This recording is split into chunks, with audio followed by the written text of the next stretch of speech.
Hallo und herzlich willkommen auf meinem Kanal.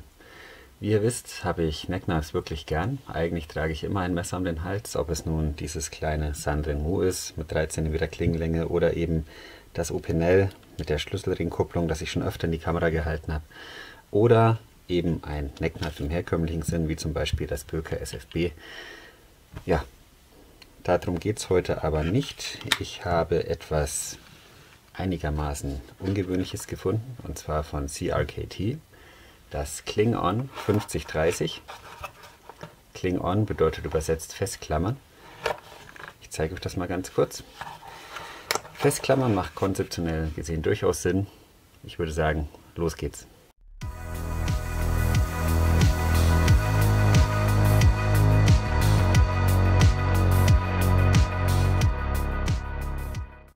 Der ungewöhnliche Entwurf des CRKT Kling-On stammt von Ed van Hooy, einem amerikanischen Messermacher, der schon mehrere Designs für CRKT gemacht hat.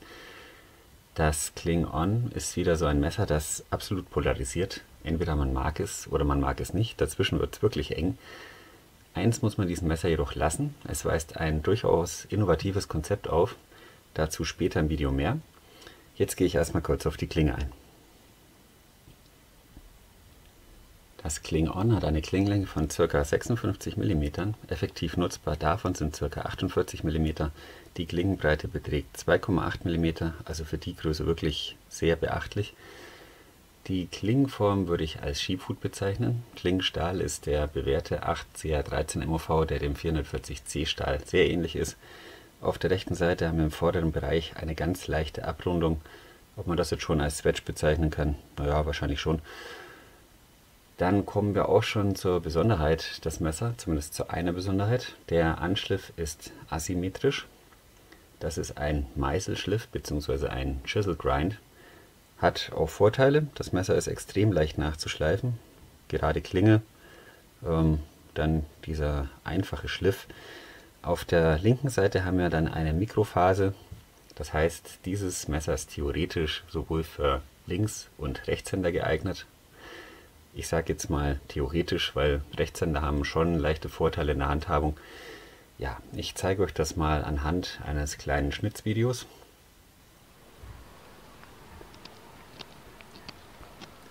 Man kann hier sehen, dass mit der rechten Hand alles relativ problemlos funktioniert. Das geht wirklich gut durchs Holz, das Ding. Mit der linken Hand muss man den Winkel zum Material etwas steiler wählen, sonst kriegt man da ein bisschen Probleme.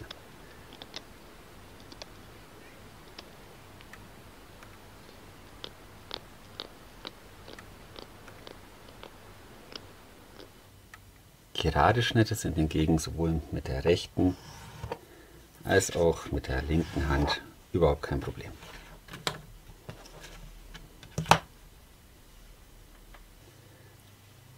Der Griff des Kling-On ist zum einen ein Teil der bereits erwähnten Innovation, zum anderen stellt er für mich ein ergonomisches Problem dar.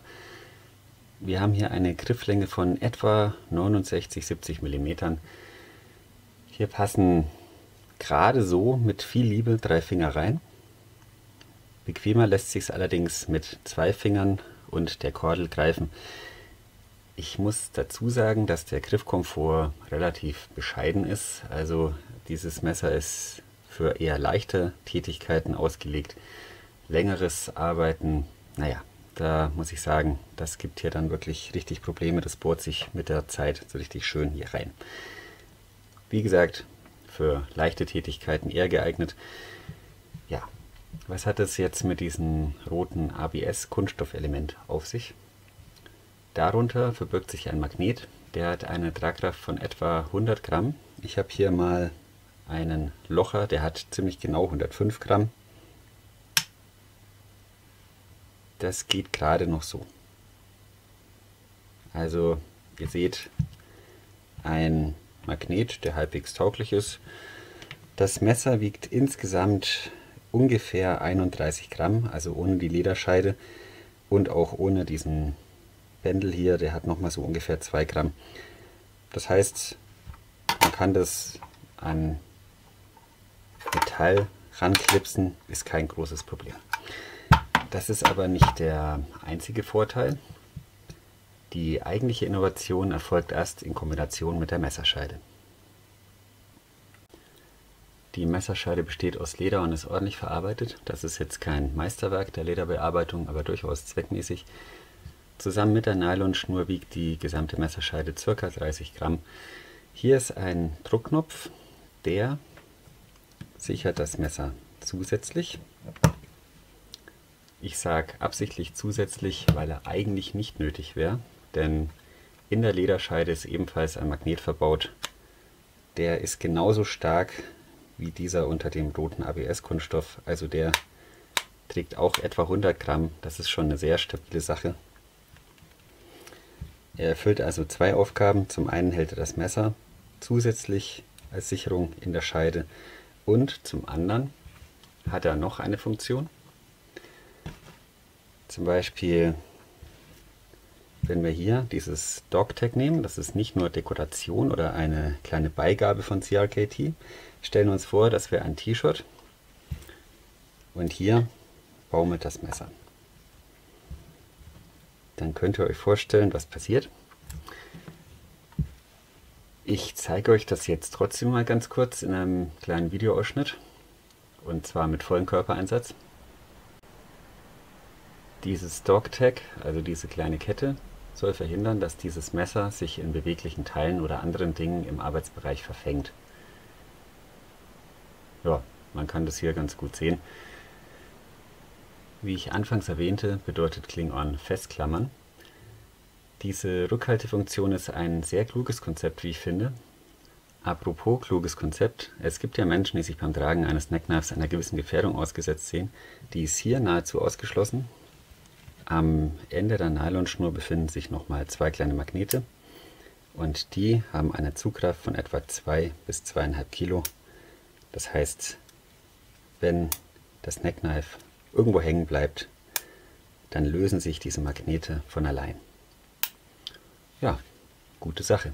Kommen wir zum Fazit. Der Hersteller CRKT wirbt mit dem Slogan "Ein Messer, das Ihnen am Herzen liegt", spielt natürlich auf das Sicherheitssystem an. In puncto Sicherheit liegt man mit dem Messer ganz weit vorne. Sowohl das Rückhaltesystem mit dem Dog-Tag als auch die Magnete an der Nylonschnur verrichten ihre Arbeit zuverlässig. Ja, das Design wiederum, wie vorhin schon erwähnt, ist enorm polarisierend. Sowohl der Meißelschliff als auch die gesamte Ergonomie, besonders die Griffergonomie, könnten für so manchen zum Dealbreaker werden. Auch Linkshänder sollten das Messer wirklich testen, bevor sie es kaufen. Ich kann mit links schnitzen und ich muss sagen, das hat sich komisch angefühlt. Es funktioniert, aber es ist auf jeden Fall eine Umgewöhnung.